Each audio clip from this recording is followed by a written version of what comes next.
পরিবার বুঝতেছে না, হ্যাঁ পরিবারের উপরে দাওয়াতি কাজ করতে হবে। এই যে আমাদের এগুলো খুব আমাদের গ্যাপ আছে এই জায়গাগুলোতে, হ্যাঁ?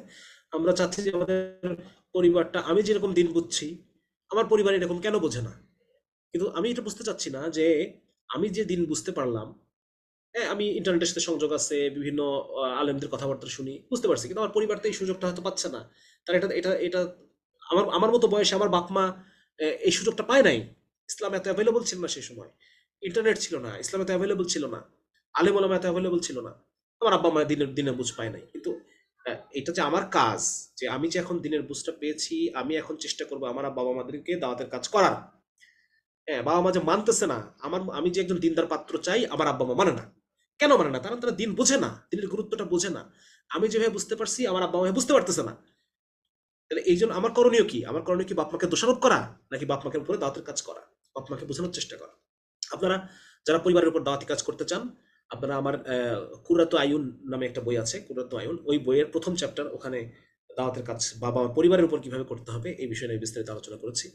এছাড়াও যারা মানে মজবুত ভাবে যারা দাওয়াতি কাজ করতে চান, তাদের জন্য আমার একটা কোর্স আছে, দাওয়া কোর্স। সেটা একটা অনেক বড় কোর্স, প্রায় 20, 21, 22 ঘন্টার বিরাট বড় একটা কোর্স। এটা এই কোর্সটা আপনারা করতে পারেন। এটার জন্য যে মাসোয়ারা অফিসিয়াল নামে একটা পেজ আছে, মাসোয়ারা অফিসিয়াল, ওখানে যদি আপনি ইনবক্স করেন তাহলে ওরা অ্যাড করে নেবে। আমি খুব অল্প, প্রায় 100, মনে হয় 100 জনকে আমি কোর্সটা করাই, খুব বেশি মানুষ আমি এখানে নেই না। আহ, এটা করতে পারেন যদি আপনি মজবুতভাবে দাওয়াতি কাজ করতে চান, সিরিয়াসলি দাওয়াতি কাজ করতে চান। তো এইখানে এটা বললাম আর কি, প্রসঙ্গক্রমে। তো যার কারণে আমাদের এখন দাওয়াতের কাজকে প্রাধান্য দেন। আপনার যারা বান্ধবীরা আছে তাদের মধ্যে দাওয়াতের কাজ করেন, আপনার বাবা মার মধ্যে দাওয়াতের কাজ করেন। তারা যখন ইসলাম বুঝে যাবে তখন তারা বুঝবে যে আপনি কেন এরকম পাত্রটা চাচ্ছেন, এরকম পাত্রই চাওয়া উচিত, তারা বুঝে যাবে। ঠিক আছে, তাদের ব্যাপারে দোষারোপ করেন না, কারণ আমরা দিন শেখার সুযোগ পাইছি, তারা পায় নাই। আচ্ছা,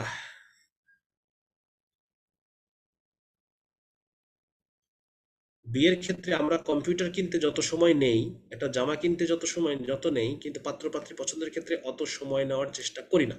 তাহলে এখানে আসলে আমাদের কত সময় নিয়ে ছেলে মেয়েদের মধ্যে বিয়ের ক্ষেত্রে করার ক্ষেত্রে কি একটা লম্বা সময় নিতে পারি? 5 দিন, 10 দিন, 1 মাস? হ্যাঁ অবশ্যই, বিয়ের ব্যাপারে তো অনেক লম্বা সময় নিয়েই যাচাই বাছাই করতে হবে। হ্যাঁ, বিয়ের ব্যাপারে লম্বা সময় নিয়ে যাচাই বাছাই করতে হবে। এটা মানে বিয়ে তো যেন তেন বিষয় না।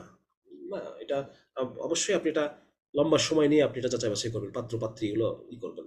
এই জন্য তো আমাদের এই কোর্স, যে আমরা এটা মানুষকে বোঝানোর চেষ্টা করতেছি যে বিয়ে একটা গুরুত্বপূর্ণ জিনিস। আপনি এসএসসির জন্য প্রিপারেশন নেন, ইন্টারের জন্য নেন, ভার্সিটি অ্যাডমিশনের জন্য নেন, আর বিয়ে আপনার জীবনে একটা গুরুত্বপূর্ণ ঘটনা না?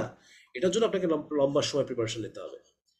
ভাই, মেয়ে বেস্ট ফ্রেন্ডকে বিয়ে করতে চাই, এদিকে আমার সামর্থ্য নাই, প্রচুর পাপ হয়ে যাচ্ছে, আল্লাহর কাছে চেয়ে যাচ্ছি, অনেক চেষ্টা করে নিজেকে মানিয়ে নিতে পারি না, কি করবো বুঝতে পারে?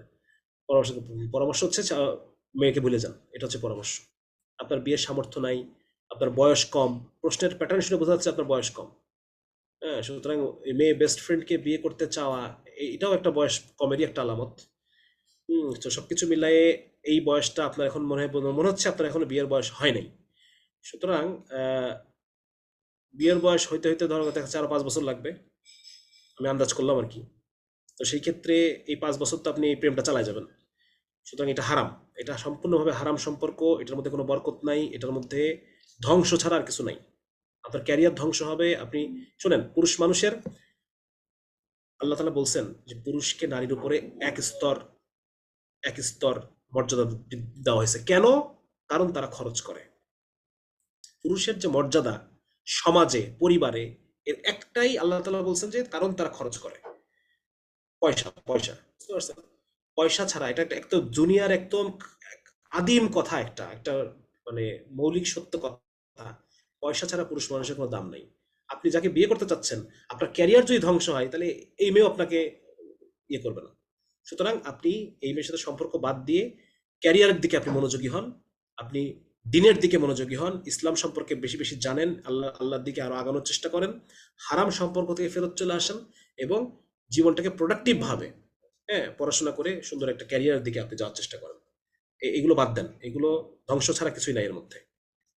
সালাম আলাইকুম, আমার বয়স 23। দিনদার জীবন সঙ্গীর জন্য অপেক্ষা করতে করতে বয়স বেড়ে যাচ্ছে। হ্যাঁ, দেখছেন কত সমস্যা, মিলছে না যেরকম চাচ্ছি। জেনারেল ব্যাকগ্রাউন্ডের দিনের বুঝ পাওয়ার পর থেকে মনে প্রাণে চাই একজন আদর্শ স্ত্রী ও মা হব, ক্যারিয়ার, চাকরি বাকরি এগুলো করতে চাই না। এখন কিভাবে দিনদার জীবন সঙ্গীর দোয়া করা উচিত? দোয়া হচ্ছে আল্লাহর সাথে আপনি মনের যা ইচ্ছা আপনি তাই বলতে পারেন। আল্লাহর কাছে মানে বান্দার সাথে আল্লাহর কোনো, যখন আপনি দোয়া করবেন, আপনি মানে কোনো ব্যারিয়ার নাই, আপনি কি বলবেন না বলবেন এরকম কোনো ফর্মালিটি নেই আল্লাহর সাথে। আপনি আপনার মাকে যা বলতে পারেন, হ্যাঁ, মানে আপনি সবচেয়ে প্রিয় বান্ধবীকে যা বলতে পারেন, সবচেয়ে ক্লোজ, আপনি তার চেয়েও বেশি আপনি আল্লাহকে বলতে পারেন। সুতরাং আপনি যা ইচ্ছা আল্লাহর কাছে চেয়ে নেন। ঠিক আছে? কিভাবে দিনদার জীবনসঙ্গী খুঁজে পেতে পারি? আলহামদুলিল্লাহ এখন অনেক ওই যে বায়োডাটার অনেক ওয়েবসাইট আছে। আপনি সেই সমস্ত জায়গাগুলোতে সার্চ করতে পারেন। সেখানে দেখতে পারেন যে এরকম কেউ আছে কিনা। হ্যাঁ? আর আপনি দিনদার মানুষের সাথে উঠা বসা করবেন। আপনি যারা দিন পালন করে এই সমস্ত বান্ধবীদের সাথে উঠা বসা করবেন। যেখানে দিনদার মানুষরা একত্রিত হয়, বান্ধবীরা একত্রিত হয়, ওই সমস্ত জায়গায় আপনি যাবেন। হ্যাঁ? তাদের আহ, পরিবারে যাবেন মাঝে মাঝে। যাদের পরিবারে দিন আছে, নিজের মাকে নিয়ে যাবেন। আপনি দাওয়াতি কাজের সাথে সম্পৃক্ত হন। হ্যাঁ, মহিলাদের যেখানে তালিম হয় সেখানে যাবেন।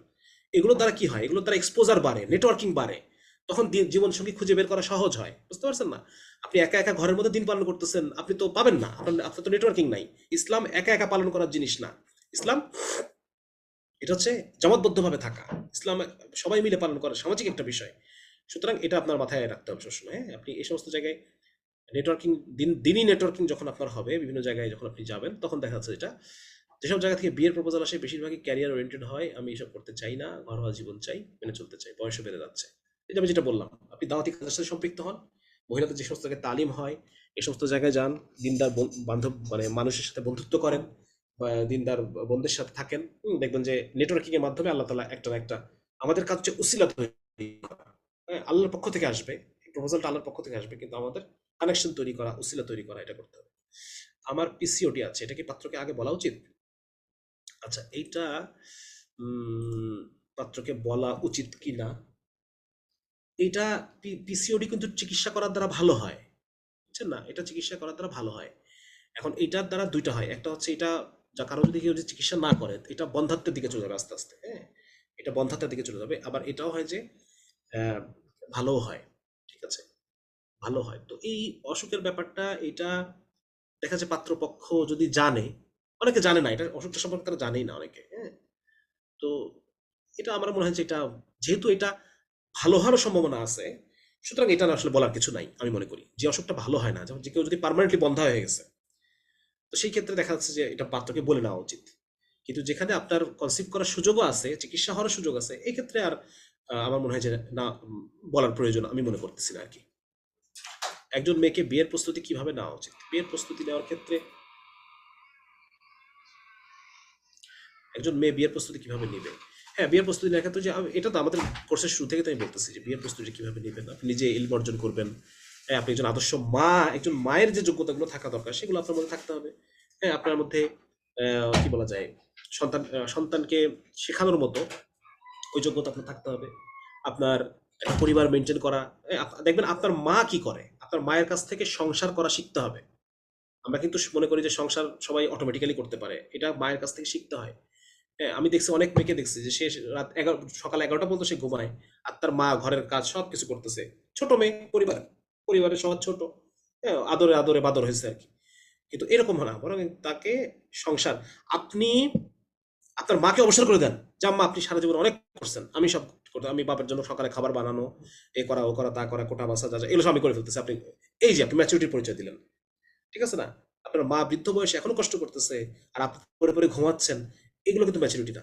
তো এই যে বিষয়, আপনাকে বিয়ের প্রস্তুতি এভাবে নিতে হবে যে নিজে একজন আদর্শ মা, আদর্শ স্ত্রী কিভাবে হওয়া প্রয়োজন। এই যে আপনি এই কোর্সটা করলেন, অনেক কিছু আপনি জানলেন, এটা একটা প্রস্তুতির মধ্যে একটা আছে। বিভিন্ন বইপত্র পড়বেন, সংসার কিভাবে করতে হয়, তারপর হচ্ছে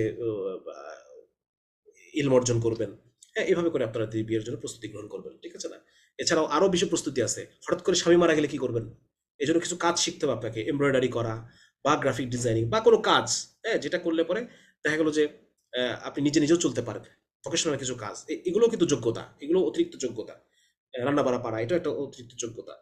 তারপর হচ্ছে সন্তানকে যখন আপনার যখন সন্তান হবে, সন্তান গর্ভকালীন সময়ে কি কি কিভাবে চলতে হয়, কি কি খাবার দাবার খেতে হবে, পুষ্টি, এগুলো সম্পর্কে আপনার জ্ঞান থাকতে হবে। বসে থাকার কোনো সুযোগ নাই। আপনি যদি মনে করেন যে সব অটো হয়ে যাবে, অটো সংসার করে ফেলবো, এটার কোনো সুযোগ নাই। ঠিক আছে না? সুতরাং এগুলো আমাদের জানতে হবে। একজন ভাই লিখছে, my sister is a Hafiza and Islamic school teacher, 30 বছর বয়স, নট ফিলিং গুড। আচ্ছা, marriage proposals, how can women get good marriage proposals. আচ্ছা আচ্ছা, এই ক্ষেত্রে আপনাদের যেটা করণীয় সেটা হচ্ছে যে, না ওটা তো মার্শাল্লাহ এক্সপোজার আছে, তাই না? মানে দেখা যাচ্ছে যে উনি স্কুলে সাথে ইনভলভ আছেন সবকিছুই, তো ভালো প্রস্তাব তো আসার কথা। এখন গুড বলতে আমরা কি বুঝতেছি, what is good marriage proposal, এটা আবার আমাদেরকে চিন্তা করতে হবে। আমরা বিয়ের ক্ষেত্রে দেখা যাচ্ছে যে যখন 30 বছর বয়স হয়ে গেছে, দেখেন একটা মেয়ের বয়স যখন 22, তখন আপনি অনেক ম্যারেজ প্রপোজালকে ছুঁড়ে ফেলে দিবেন। কিন্তু যখন 30 বছর বয়স হয়ে গেছে, এখন কিন্তু আপনি ধরেন 22 না, ধরেন আরো আরো একটু আগে ধরেন ধরেন 26 হয়ে গেছে, এখনো যদি আপনি 22 বছরের মতো সমস্ত ম্যারেজ প্রপোজাল গুলাকে ছুঁড়ে ছুঁড়ে ফেলতে থাকেন, চুজি মানে কি বলা যায়, আমি বুঝাতে পারলাম কিনা, আপনি যদি আরো ওই 22 বছর বয়সে মেয়েটা যেরকম চুজি ছিল, এখনো যদি সে 26 বছর বয়সে সেরকম চুজি থাকে, তাহলে কিন্তু সে ভুল করতেছে। 30 বছর বয়সেও যদি আপনি একই রকম ভাবে চুজি থাকেন, হ্যাঁ মানে গুড গুড মোর গুড, আরো গুড আছে, বেটার বেটার গুড বেটার, এরকম খুঁজতে থাকেন, মানে এই বিষয়গুলো আমরা কিন্তু অনেক বড় ভুল করে ফেলি এই জায়গাগুলোতে। আমরা 22 বছর বয়সে আমার বিয়ের বাজারে যে আমার যে অবস্থান ছিল, স্বাভাবিকভাবে 30 বছর বয়সে কিন্তু আমার ওই অবস্থান নাই, 26 বছর বয়সে অবস্থান কমতেছে আস্তে আস্তে আমার।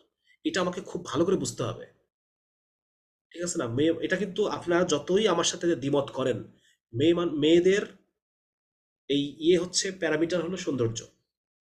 মেয়েদের প্যারামিটার সৌন্দর্য, এটা পৃথিবীর মানুষ যতদিন আদম আলাহিস সালাম থেকে শুরু করে এখন পর্যন্ত, এটা কোনোভাবেই আপনি, এই জন্য আমি বারবার বলতেছি যে একটু আগে একটু আগে, কারণ একটা সময় সব মেয়ে সুন্দরী থাকে, সেই সময় সময়টার মধ্যে আপনারা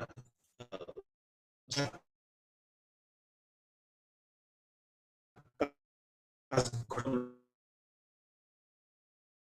ঘটায় ফেলেন, এবং সেটা ওই যে কি বলা যায়, এভলিউশনারি বা কি বলা, এ ধরনের কিছু বিষয় আছে এর মধ্যে।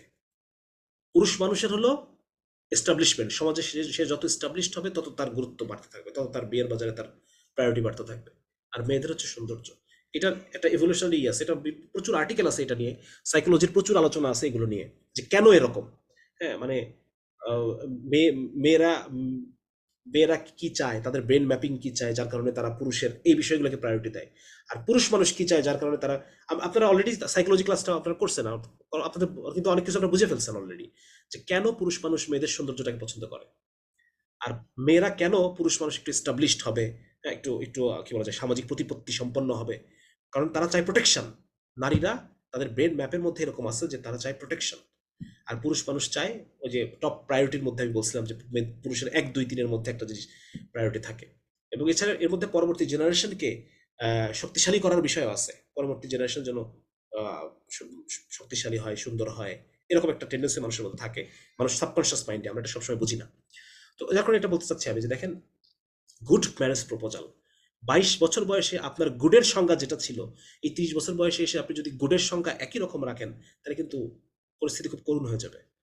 হ্যাঁ, যার কারণে এটা আপনারা মাথায় রাখেন, এবং সেক্ষেত্রে আহ, প্রস্তাবের ক্ষেত্রে এরকম বিবেচনা করেন। এখন 30 বছর বয়সে সে স্বাভাবিকভাবে তার যে হাজবেন্ডের বয়সের রেঞ্জ 33, কিন্তু 33 বছরের ছেলেরা তো বিয়ে করে ফেলছে আরো আগেই।